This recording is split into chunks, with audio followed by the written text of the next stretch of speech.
Term exam 2025-26 की परीक्षा हर university में स्टार्ट हो चुकी है और आज की वीडियो में हम लेकर आ गए हैं बीए फर्स्ट सेमेस्टर के पॉलिटिकल साइंस के मिड टर्म एग्जाम 2025-26 के लिए 5 इम्पोर्टेंट टॉपिक।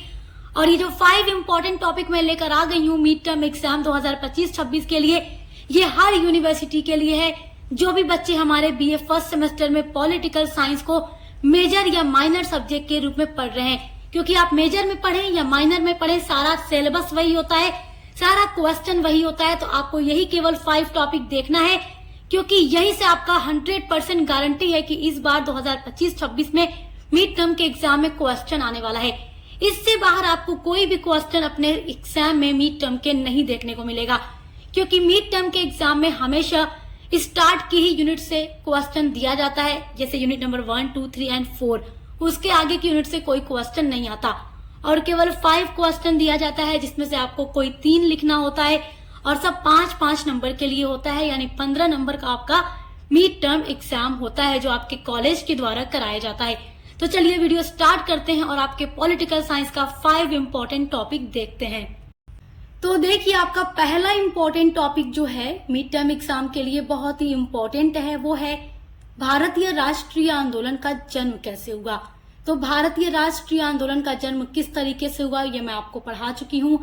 उसके अलावा राष्ट्रीय आंदोलन की क्या विशेषता और क्या इसका परिणाम है। तो आप लोग BA first semester political science की प्लेलिस्ट चेक कर लीजिएगा, हमारे चैनल पर बनी हुई है। जितना भी टॉपिक आज की वीडियो में आपको बता रही हूँ, सारे टॉपिक पर यूनिट्स की वीडियो अपलोड है, आप देख कर पढ़ लीजिएगा। सभी का आंसर आपको नोट्स में हमारे चैनल पर मिल जाएगा, क्योंकि हम कोई भी सब्जेक्ट ऐसा नहीं है जो नहीं कराते हो, हम हर एक सब्जेक्ट की क्लासेस कंप्लीट करा देते हैं। तो सबसे पहला इंपॉर्टेंट टॉपिक तो आपके लिए यही है। अब आप इसको आप तैयार कर लेंगे तो सेमेस्टर वाले एग्जाम में भी बहुत आसानी रहेगी, क्योंकि उसमें भी ये पूछता है।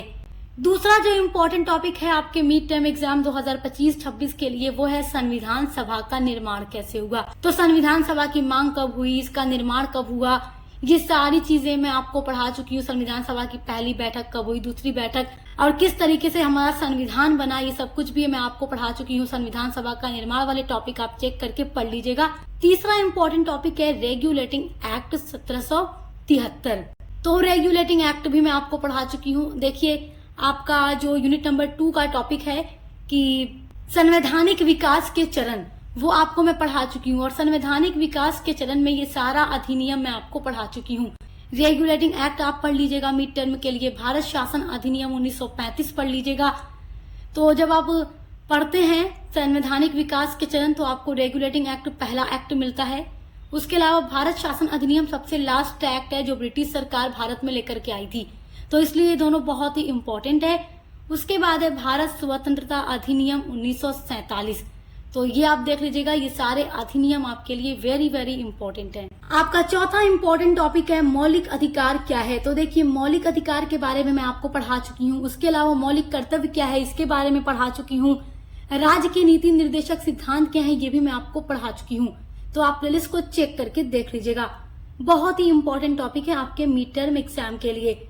उसके अलावा जो आपका लास्ट इंपॉर्टेंट टॉपिक है वो है राज्यसभा और लोकसभा।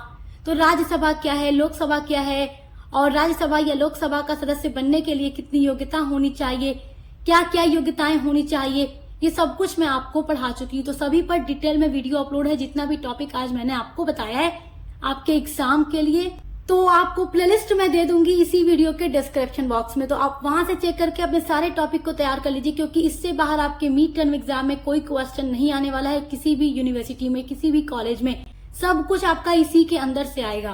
और इसके अलावा आप अदर भी कोई सब्जेक्ट पढ़ते हैं तो उसके लिए भी चैनल पर हमारे विजिट जरूर कीजिएगा, क्योंकि सक्सेस मास्टर पॉइंट पर हर एक सब्जेक्ट की क्लासेस कराई जाती हैं और पूरे एग्जाम की तैयारी कराई जाती है।